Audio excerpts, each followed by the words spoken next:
Good morning. Well, it's Easter Saturday. Easter Saturday during COVID-19. A time of complete uncertainty. A time of chaos. A time of change where everything is literally being turned upside down. But you know, when we think of the Easter story, for many of those disciples that were part of that story, they were in very similar circumstances. They had been following this amazing teacher, this person who could turn water into wine, who could raise the dead, who could calm storms. They'd been following this person who was saying that he was the Son of God.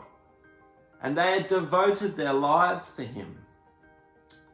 But then on Good Friday, the worst possible thing happens. He's crucified. Publicly ridiculed, humiliated, put up as a spectacle, and killed.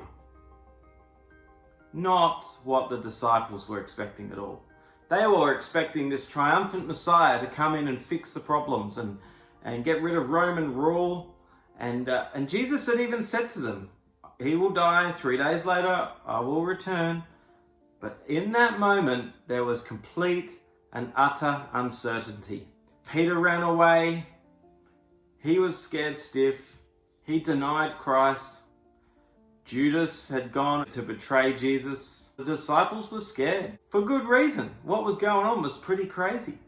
But what I'm thinking of today is that we're in a very similar situation to those disciples. The Saturday is a day that's often not thought about, really. We think about the Friday and the Sunday, but we don't really talk about the Saturday. The Saturday is complete uncertainty. Disciples sitting in the mess, in chaos, going, what now? Oh my goodness. What the heck is going on? My world has fallen apart. How are we going to pick ourselves up from this? Many of us might be saying the same thing right now. There's things going on in our lives right now where we're just going, oh my goodness, how can we possibly get out of this? I can't pay my bills. I won't be able to pay my rent. My family's tearing apart. I can't see my family. So much chaos, so much fear, so much confusion. We sit in that mess. We sit in that mess because we know from the story of Jesus that on the Sunday morning, Jesus rose from the dead. We sit in that mess because no matter what the disciples were feeling and being so overwhelmed on the Saturday, we know that on the Sunday morning, Jesus rises from the dead. All their fears were no more because Jesus had risen from the dead. No matter what the world could do to Jesus, nothing could separate us from the love of God. God gave the Son back to humanity because he knows we cannot live without him. We cannot live without God. So the Sunday morning is good news for us today. For all of us sitting in chaos and confusion, because God hears our cry. He hears our prayer. He knows. He's sitting with us in the mess right now. And it might feel silent.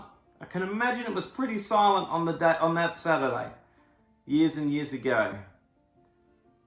What now? We don't know what to do.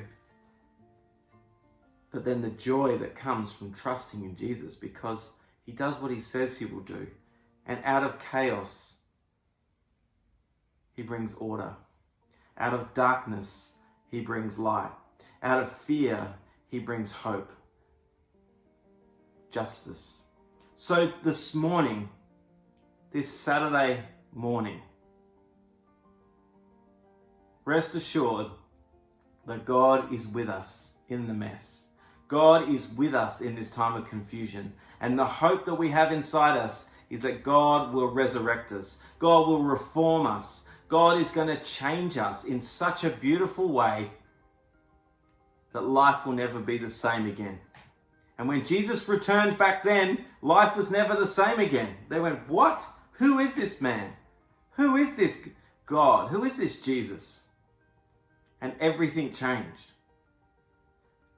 Our challenge after getting out of COVID-19 will be, what are the things that we've let go of during this time that we need to let go of, to keep away, to let die? What are the things in our lives today that we need to let go of? The things that need to be buried? What's, the things that have tangled us up from being important, from majoring on the important things? What are those little distractions that are not really important that we just need to get rid of? Think about those things. Because after we come out of this and we experience a resurrection, we experience the glory of God in our lives, then I think we would be silly to go back to life as we knew it. I think we need to keep the things that are really important, like connections, relational connections with one another, being present with one another, being patient with one another, sharing with one another, dining with one another, helping and giving to each other as there is need. That is the type of kingdom community that Jesus was wanting and modeled with the New Testament. And that is exactly what happened. After Jesus resurrected, this whole new community of followers of Jesus got the point that what Jesus was doing was something brand new. He was creating a community that was brand new, that was all about connection. So let's let go of the things that hold us back and focus fully on the things that keep us connected to God and to each other. Let's sit in this Saturday, enjoying the Saturday, knowing that Sunday is coming. I'm Peter from the Salvation Army.